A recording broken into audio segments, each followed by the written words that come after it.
I had no direction in my life, no sense of purpose, and I didn't know why I was alive. In my pursuit of purpose and satisfaction in life and feeling lost, I started looking for meaning in all the wrong places. I got really involved in drugs and drinking at a very early age. I was doing all kinds of things, living promiscuously. For a little while, I thought it brought me some type of pleasure, but after a couple years of it, I found myself more depressed than I had ever been. And I found myself thinking daily about ending my life. This was my life for about 2 years straight, which was just driving around all day and all night with drug dealers, selling drugs.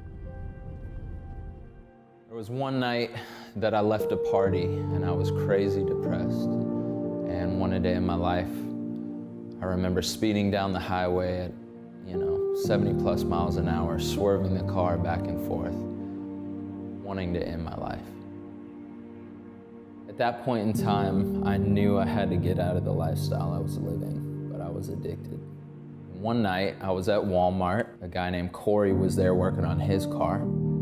He told me he was thinking about joining the Army, and he started telling me about all the benefits of it, and I thought to myself, this could be my way to get out of this lifestyle of drugs and partying. I was thinking this is the only way out of drugs for me, was having someone force me to get off of them. So the night before I left for boot camp, I remember being scared out of my mind. So I knelt down in a moment of fear and started talking to God. My first day in the Army, I met some guy from Charlotte who came with me, who invited me to chaplain. And all my life, I always looked at religion as a scheme of man. But as I continued to look around, I realized this is real. And I started to sense the presence of God. At the end of the service, the chaplain called people forward if they wanted to be baptized. And I came forward because it was me saying I wanted what I saw that day. I got medically discharged. And when I got back to Charlotte, I went to the gas station to buy a cigarette. Something inside of me just said, don't do it. Don't go back to that lifestyle.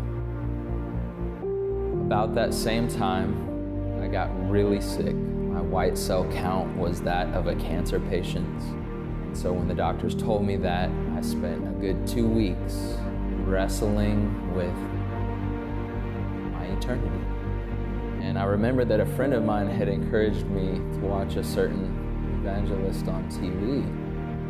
Everything he said spoke right to my heart. And at the end of the sermon, he gave people a chance to confess their sins before God, repent, and ask Jesus into their heart. And I prayed that prayer. In my heart, I knew somehow that my sins were forgiven, even in spite of all the terrible things I had done. And I knew that God had forgiven me of all my sins and given me a second chance. So my natural response of gratefulness to God was to say, what do you want me to do with my life? So I heard him tell me that he wanted me to start playing drums for him, which ultimately led me to Forest Hill. And he told me he wanted me to go into full-time music ministry. I'm actually thankful that God allowed me to go through what I did, because I got to see how gracious he is and how he pursues us time and time again, even in the state that we're at, which is totally imperfect. And even now, I'm not perfect, but God constantly pursues me because he loves me. He's willing to do anything, and did pay the ultimate price to be able to know us and for us to know him.